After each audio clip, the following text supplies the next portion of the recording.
தானியேல் எழுதின புத்தகம் 6ஆம் அதிகாரம் 4ஆம் வசனம். 6:6.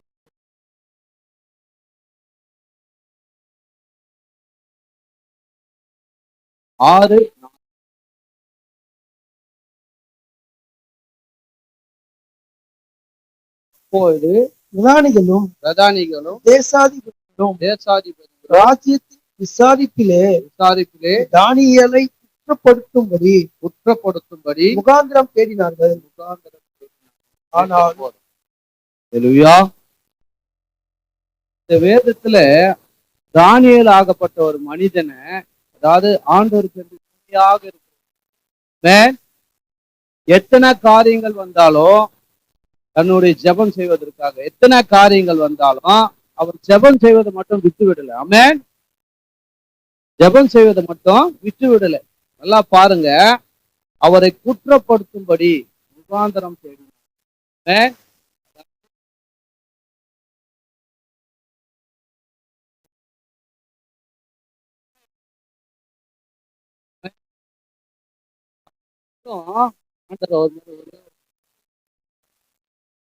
படிங்க.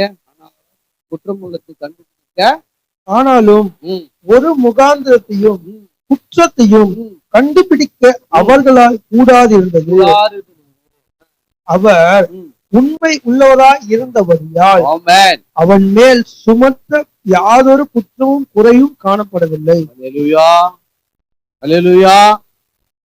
அவரே உண்மை உள்ள மனுஷனாய் இருந்தார். அப்படி உண்மையுள்ள மனுஷனாய் இருக்கும் போது தன்னிடத்துல எந்த ஒரு குற்றமும் கண்டுபிடிக்க முடியும். இடத்துல ஒரு சில காலம் நம்ம நினைக்கிறோம் நம்மளுடைய ஆசீர்வாதம் எதனால் தடைப்பட்டு இருக்கிறது, ஏதோ ஒரு சின்ன விஷயத்துல நமக்கும் ஆண்டவருக்கு இருக்கிற உண்மை விசுவாசத்திலே நாம் தவறி இருக்கிறோம். அல்லேலூயா. நல்லா பாருங்க, நல்லா புரிஞ்சுக்கிங்க, கவனிங்க. நம்மளுடைய ஆசீர்வாதம் தடைப்பட்டு இருக்குது என்று சொன்னால் இது நடக்கலை. நம்மளுடைய உண்மையின் விசுவாசத்துல நம்ம எங்கேயோ ஒரு இடத்துல தவறி இருக்கிறோம். அல்லேலூயா. அதுதான் பாருங்க, தானியேல் மேல எத்தனையோ குற்றம் சாத்தணும்னு சொல்லிட்டு அவங்க தேடி தேடி தேடி தேடி கண்டுபிடிக்கிறாங்க. அவர் உண்மை இருக்கிற மனிதனாய் இருந்தபடியினால் குற்றம் குறையும் காணப்படும். தேடி தேடி பார்த்தோம், கிடைக்கல. இருக்கும் போது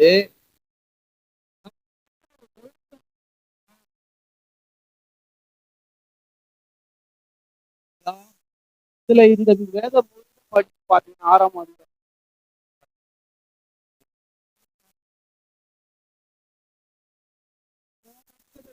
ஆனாலும்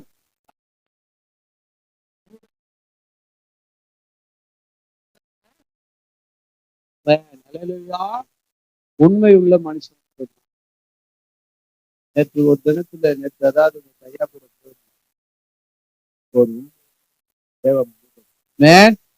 அவருடைய வாழ்க்கையில எத்தனையோ விதத்துல பிரச்சனை, அப்படி இருந்தும் ஆண்டவர் கோசம் உண்மையா ஜீவிக்கிறார். உண்மையான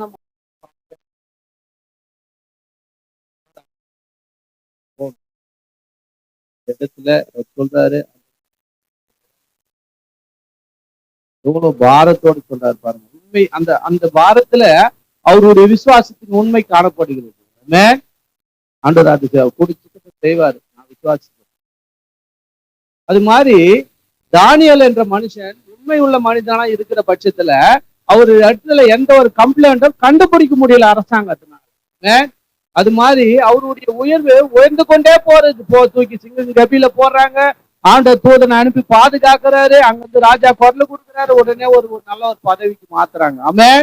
எதனால? அவருக்கு உண்மை என்பது உண்மை ஒட்டுமா தேவனோட கூட இருக்கிறார், சங்கரிக்கிறார், நடக்கிறார். அல்லேலூயா. நம்முடைய வாழ்க்கையில நம்மளுடைய அனுதின நடக்கையில ஒரு சில நேரத்துல நாம் அவரு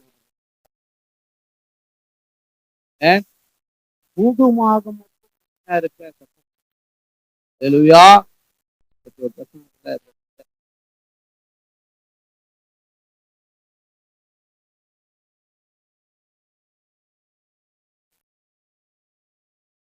ஐயா நீங்க எங்க இருக்கீங்க அவர் கேட்கிறாரு, சொல்றாரு நான் வேற இடத்துல இருக்கேன் கேட்கிறாரா, அவர் சொல்றாரா, ஐயா நான் வேற இடத்துல இருக்கிறேன்.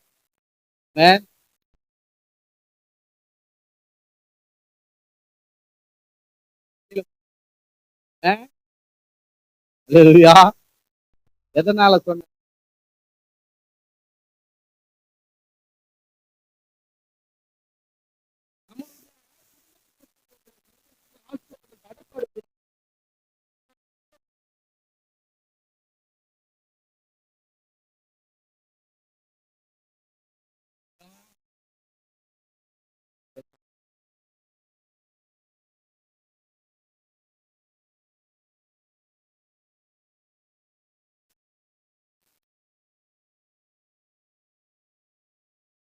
ஈவினிங் அந்த இடத்துல கர்த்தர் சித்தம் இல்லாம என்னுடைய வாழ்க்கையில ஒரு நகரம் கூட நடக்காது.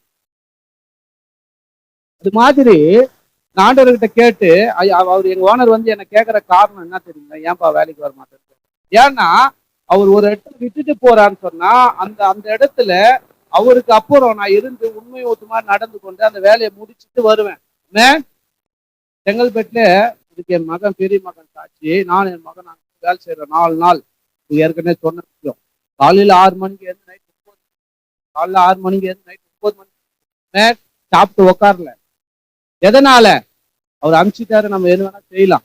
அப்படி இல்லை, ஆண்டவர் ஒருத்தர் பாக்குறாரு. ஆமென். உண்மையா இருக்கணும். அப்படியாப்பட்ட உண்மை இல்லாதனால நமக்கு வருகிற ஆசீர்வாதம் நம்ம ஆண்டவர் உயர்த்தணும்னு நினைச்சா கூட நம்ம உயர்த்துவதற்கான நம்மளுடைய தடைகளை நம்ம பக்கத்திலே வச்சிருக்கோம். யாருக்கும் தெரியல, ஒருவேளை எனக்காகவும் இருக்கு. அது இல்லாம கர்த்தருக்கு பயம் இருக்கு, முக்கியமான ஒன்று. கர்த்தர் நம்மளை உயர்த்த வேண்டும் என்றால் கர்த்தருக்கு உண்மையுள்ளவனா இருக்கணும், கர்த்தருக்குள்ளாக பயப்படுவனா இருக்கணும். நேரம் ஜெபம் நடக்குது.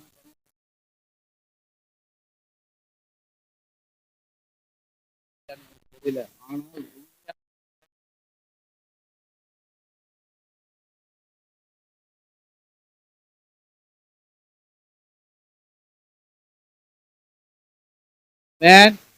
அப்போது உங்களுடைய உயர்வு தடுக்கப்படும். அதுக்கு யார் தடையா இருக்கிறோம்? நம்ம தான். அவர் அந்த பிரசங்கர் சொல்றாரு, ஆண்டவர் நம்ம உயர்த்தணும்னு சொன்னா ஆவிக்குரிய கண்கள் திறக்கப்படணும். பயமோட செயல்படணும். அல்லேலூயா. இருக்கிறீங்களா? கவனிக்கிறீங்களா? ஒரு ஜெபம் சொன்னா அந்த பக்கம்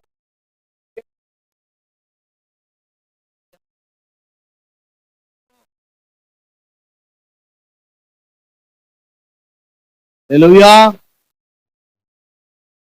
உள்ள மனுஷன்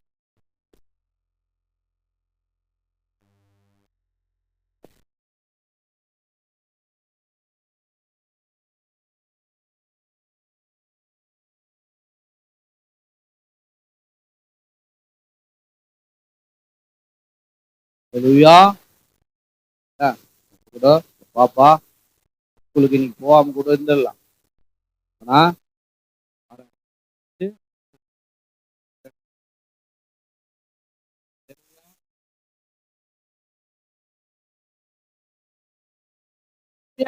நமக்கு வருகிற உயர்வை நம்மளே வந்து தடுத்துக்கிறோம். ஏன்னா தேவன் தானே, பரவாயில்ல பாத்துக்கலாம். ஜெபம் தானே.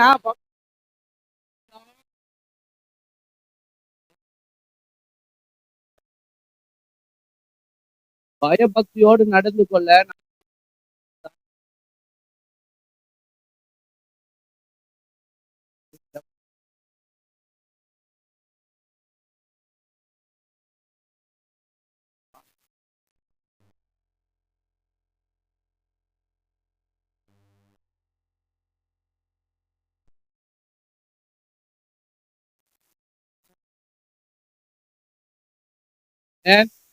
ஆண்டவர் உணர்த்தினாரு, அப்படியே செஞ்சுட்டேன். ஏன்னா நம்ம பயபக்தியா நடத்தவில்லை என்று சொன்னா தேவன் அவனுடைய வாழ்க்கையில பிரதிபலனை கொடுக்க மாட்டார். உயர்வை கொடுக்க மாட்டார். ஆமென். அதுக்கு காரணம் யாரு? நம்மளா இருக்கிறோம். நாமளே அவங்க கண்ணு முன்னாடி அப்படி நடந்தோம் என்று சொன்னால் அவங்கள எப்படி நடப்பாங்க? ஹல்லேலூயா. கவனிக்கிறீங்களா? ஆமென். உண்மையிலே மனுஷன். அதனால்தான் தானியேல் அந்த இடத்துல உயர்த்தப்பட்டாரு. சிறைக்குள்ள போட்டோம், அத்தனை சிங்கங்களுக்குள்ள வச்சோம், தூதர்களை வைத்து ஆண்டவர் பாதுகாக்க வைத்தார். ஆமென். எதனால? ஒரே ஒரு விஷயம், உண்மை உள்ள மனுஷன், தேவனுக்கு பயந்துள்ள மனுஷன். ஆமென். நம்முடைய வாழ்க்கையில அப்படியாப்பட்ட சூழ்நிலைகள் வரும் என்று சொன்னால் ஆண்டவர்கிட்ட சின்ன பிள்ளைங்க கேட்பாங்களோ எவ்வளவு தனி அறையிலும் கேளுங்க, ஆண்டவரே என்னால் உண்மையை அதை மறைச்சிட்டு அப்படியே மனசுக்குள்ள வச்சிருந்தோம்னு சொன்னா பாவங்களை அறிக்கை செய்யணும். மறைக்கிறோனோ? அல்லேலூயா. ஞாபகம் வச்சு ஆண்டவர் யாருக்காக எனக்காக பேசுறாரு, நான் ஏத்துக்கிறேன். கண்டிப்பா ஒரு சில காரியங்கள் என்ன ஆண்டவர்கிட்ட அறிக்கை செய்து விட்டு விடுவேன். ஆமென். அது மாதிரி நம்மளுடைய வாழ்க்கையில நடக்கக்கூடிய உயர்வுகளை நாமே தடுத்து நிறுத்துறோம். வாசிப்போம். நீதிமொழிகள் 28ஆம் அதிகாரம் பக்கம் 788.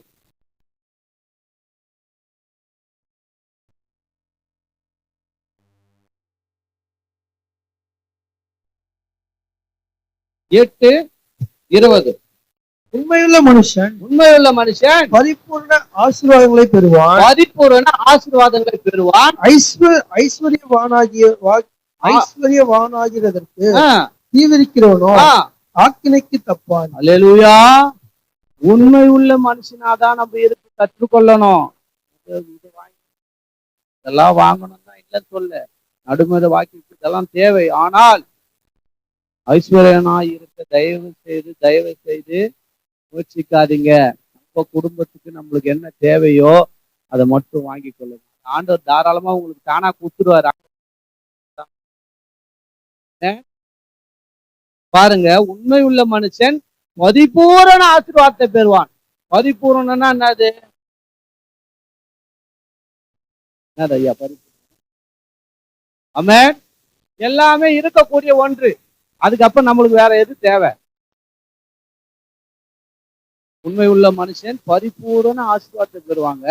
உடலாலும் பலவீனத்திலும் இல்லாம பலத்துல நல்லா, குடும்பத்திலும் எந்த ஒரு பிரச்சனையும் இல்லாம அனைத்து தேவைகளும் ஆண்டவர் சந்திப்பார். உண்மையுள்ள மனுஷனா இருந்தாலும். அல்லேலூயா. அது மாதிரி நம்ம இருக்கும்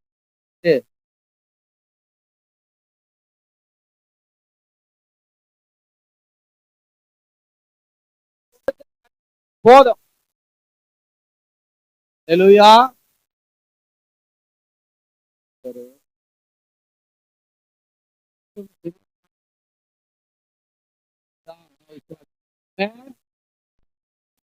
ஆண்டவர் காரியங்கள் கொடுத்தாரு.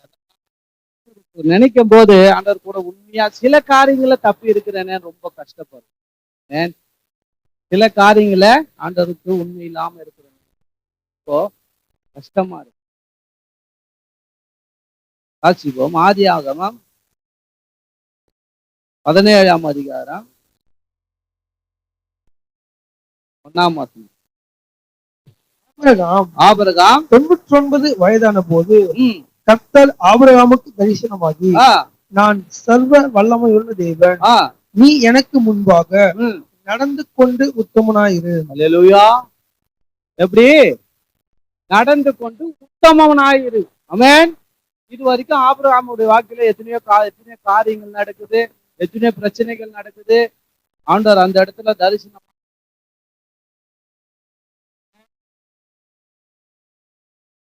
உத்தமமாயிரு, சர்வ வல்லமை உள்ள தேவன், சாதாரண தேவன் அல்லேலூயா சத்தமா. ஆமென். சர்வ வல்லமை உள்ள தேவன், நீ எனக்கு முன்பாக நடந்து கொண்டு உத்தமனாயிரு. இது மாதிரி காலங்களில் இருக்கிறார். சில காரியங்களை நாம் தவறு இருந்தோமானால், ஆண்டவருக்கும் நமக்கும் இடைவெளி இருந்தது என்று சொன்னால், தயவு செய்து தயவு செய்து தயவு செய்து ஆண்டவரிடத்துல முழங்கால் படிட்டு உத்தமமாயிருக்க நடந்து கொள்ளுங்க. அதனால சில பல ஆசீர்வாதங்கள் நமக்கு தடையா இருக்கும். அதுக்கு காரணம் நம்ம தான் ஆண்டவர் கொடுக்குறேன்னு சொல்லிதான். வாக்குத்தத்தம் அப்படிதான் இருக்குது. என் நாமத்தினால நீங்கள் எதை கேட்டாலும் ஹல்லேலூயா, நாமத்தினால் எதை கேட்டாலும் சார் இது அதுன்னு சொல்லலைங்க பைபிள்ல. இது அதுன்னு சொல்லல. எதை கேட்டாலும் தருவேன்னு சொல்லி ஆண்டவர் சொல்றாரு. அப்ப தராதுக்கு காரணம் என்ன? அப்ப கேட்கணும்னா உண்மை இருந்தாதான் நம்ம கேட்க முடியும் தைரியமா. ஹல்லேலூயா. ஒரு சில இடத்துல சொல்லுவாங்க, நான் ஏன் ஒருத்தருக்கு பயப்படணும், அடியில கனம் இருந்தாதான். ஹல்லேலூயா. அது மாதிரி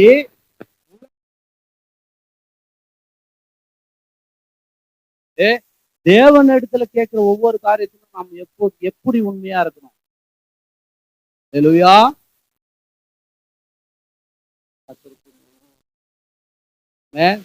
தேவனுக்கு பயப்படுத்த பரிசு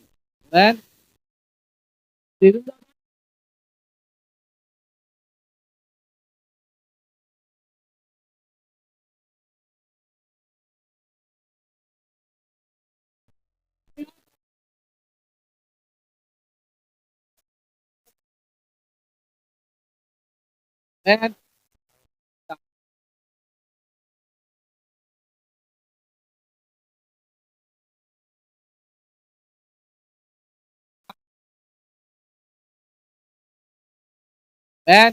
இப்படியாக ஆண்டவர் மாற்றி இருக்கிற காரணம் என்னன்னா, நான் வைராகத்தோடு காலம்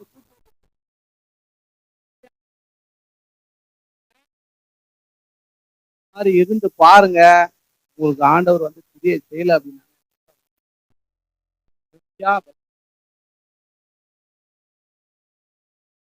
இப்படியாக தானியேல் உண்மையா இருக்க வச்சுதான் அந்த இடத்துல ஒரு பெரிய உயர்ந்த ஒரு பகுதியில ஒரு நல்ல தலைவனாக அந்த இடத்துல தேர்ந்தெடுக்கப்பட்டான். தேவ பயம் அவனோடு கூட இருக்க வச்சுதான் நல்ல ஒரு நிலைமைக்கு வந்த இடத்துல தூக்கி வந்து நிறுத்தப்பட்டான். ஆமென். நம்ம அப்படி இல்லாம நம்ம உயர்ந்தோம் எப்படி உயருவோம்? ஒரு 5 நிமிடம் ஜெபம் செய்தாலும் தனி ஜெபத்திலும் சரி, இப்போ ஜெபம் செய்யணும் நம்மளா செய்யுங்களா? எதனால சொல்லுங்க? இடத்துல ஏதோ ஒரு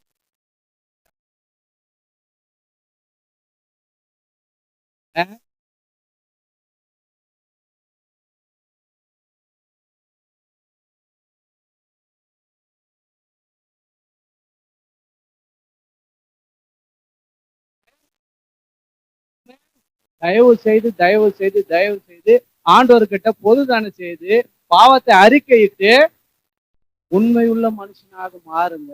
ஹல்லேலூயா. நம்முடைய ஆசீர்வாதத்துக்கு நாமே தடையா இருக்கிறோம். அது மாதிரி நம்மளுடைய பிள்ளைகளுக்கு தேவ பயம் என்று சொன்னால் இது பிரகாரம் நடத்துது. அருமை ஆண்டவர் நடத்துற பார்க்கணும். 40 நாள் தியானம் எல்லாம் எந்தெந்த சபையோ நடத்துறாங்க. பெரிய சபை பார்க்கணும்.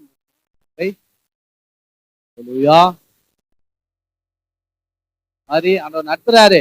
இன்னும் நம்ம இடத்துல சில குறைகள் உண்டு.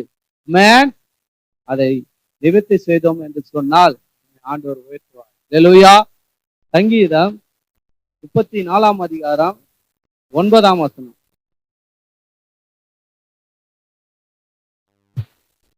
கர்த்தருடைய பரிசுத்தவான்களே, அவருக்கு பயந்திருங்கள். அவருக்கு பயந்தவர்களுக்கு குறைவில்லை. ஆமென். ஹல்லேலூயா. நல்லா பாருங்க, கர்த்தருக்கு பயந்த நல்லா புரியுதுங்களா உங்களுக்கு? ஹல்லேலூயா. மாதிரி நம்ம பயப்பட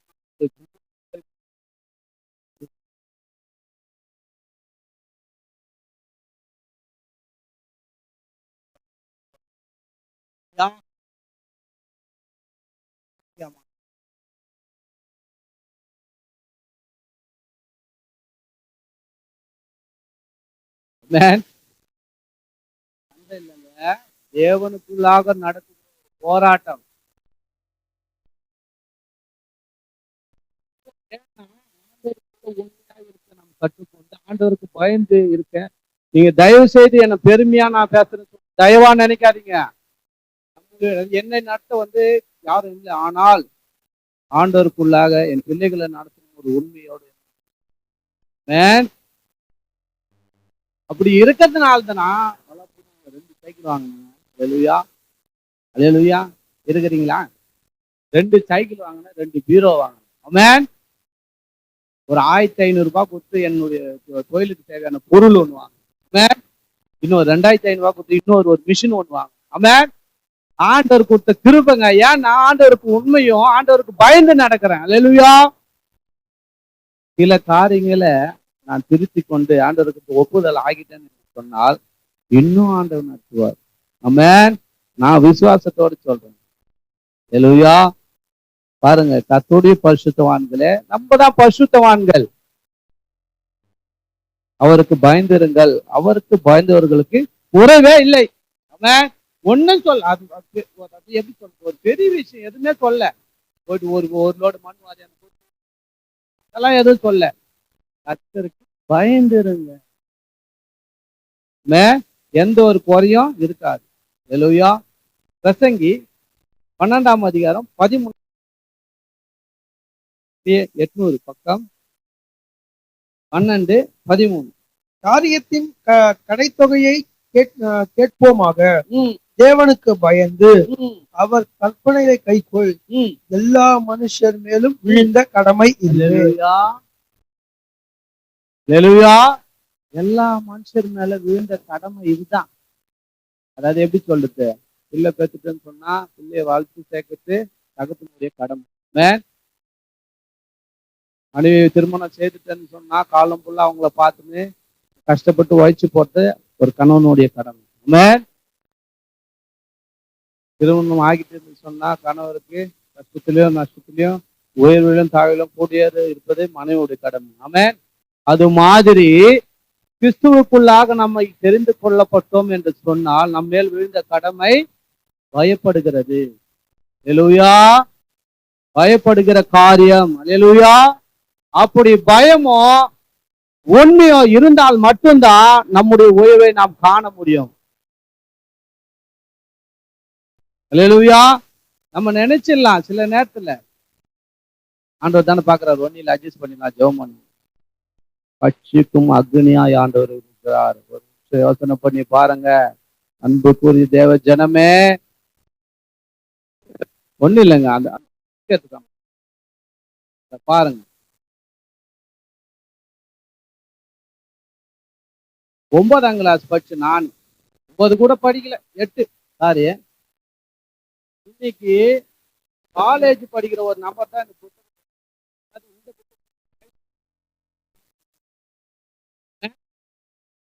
எதற்காக சொல்ல வரேன்னா, என்னுடைய காரியங்கள் வேலை இருந்தது, எவ்வளவு காரியங்கள் இருந்தது. அப்படி இருந்தும் ஆண்டோடு உத்தமா நான் கடந்து கொண்டேன். இது பாதி. இன்னொரு புத்தகம் இருக்குது, கொரியர்ல வருது. அது ஆண்டவர் 3600 ரூபாய் வர வேண்டிய புக்கு எவ்வளோ பெரிய மனிதன் இடத்துல கிடைக்க வேண்டிய புக்கு தெரியுங்களா? அல்லேலூயா. சாதாரணமான ஒரு கேவலமாக என்ன இடத்துல இந்த புத்தகத்தை ஆண்டவர் என்ன காரியம், உண்மை உள்ள மனிதனாய், தேவனுக்கு பயந்த மனிதனாய் நடந்து கொண்டு இருக்கிறோம். அல்லேலூயா. மாதிரி நம்முடைய வாழ்க்கையிலும் சில தடைகள் சில உயர்வுகள் இருக்கிறதில்லை என்று சொன்னால் அதுக்கு காரணம் நாம தான் இருக்கிறோம். அல்லேலூயா. யாரும் இல்லை. இவங்க அவங்க குறை சொல்லாதீங்க தயவு செய்து. நாம தான் இருக்கிறோம். அந்த இடத்துல நீங்க நல்லா தனிமையில இருக்கும்போது உட்காந்து யோசனை பண்ணி பாருங்க. ஒருவேளை ஆண்டவர் இடத்துல உண்மையா இருக்கு. அவர் கிருஷ்ணமூர்த்தி ஐயா சொல்றாரு, ஒரு நாள்ல காஸ்டிங் இருக்கிறோம் ஐயா அப்படின்னு சொல்லின்னு இருக்கிறோம். அவரால முடியல அப்படின்ற பட்சத்துல அவர் சொல்றாரு, ஐயா ஆண்டவருக்கு உண்மையாவே இருந்தா அது ஒரு உபவாசம். அல்லேலூயா. ஆண்டவருக்கு உண்மையா இருந்தாலும் அது ஒரு உபவாசம் அப்படின்ற பாருங்க. அந்த மனுஷனுக்குள்ள ஆண்டவர் உண்மையை விதைத்து இருக்கிறார். அல்லேலூயா. அது மாதிரி சில காரியங்கள நம்மளுடைய அற்புதங்கள் தடையா இருக்குதுன்னு சொன்னா அதுக்கு நம்ம தான் காரணம். உயர்வு தடையா இருக்குதுன்னு சொன்னா அதுக்கு நம்ம தான் காரணம். அதிசயங்கள் தடையா இருக்குதுன்னு சொன்னா அதுக்கு நம்ம தான் காரணம். அற்புதங்கள் தடையா இருக்குதுன்னு சொன்னா அதுக்கு நம்ம தான் காரணம். ஹல்லேலூயா. அதனால ஜெபிப்போம். ஆண்டவருக்கும் நமக்கும் இருக்கிற உறவை இன்னும் பலப்படுத்துவோம். ஆண்டவர் கூட நம்ம உண்மையா இருப்போம். ஆண்டவருக்கு பயந்தவர்களா இருப்போம். உயர்வை காணுவோம். ஹல்லேலூயா. கண்களை மூடி அதிகமா நேசிக்கிற நல்ல தகப்பனே, ஐயா, உண்மையான இந்த காலை வேளையிலே கர்த்தர் தாமே ஆண்டவரே கொள்ள எங்களை பலப்படுத்தி நிறுத்த கர்த்தர் நீர் உதவி செய்யும். ஒருவேளை நாங்கள் ஆண்டவரே எந்த இடத்தினாலும் தவறில் இருந்தோம், எங்களை ஆண்டவரே பாவத்தை உணவு மூத்தமாய் நடக்க, உமக்கு பயந்தவர்களாக நடக்க, உன் மூலியமாக உயிரை காண கிருபை பாராட்டு. இயேசு கிறிஸ்து நாமத்தினாலே ஜெபித்து ஜெயம் எடுக்கிறோம். நல்ல ஆமென்.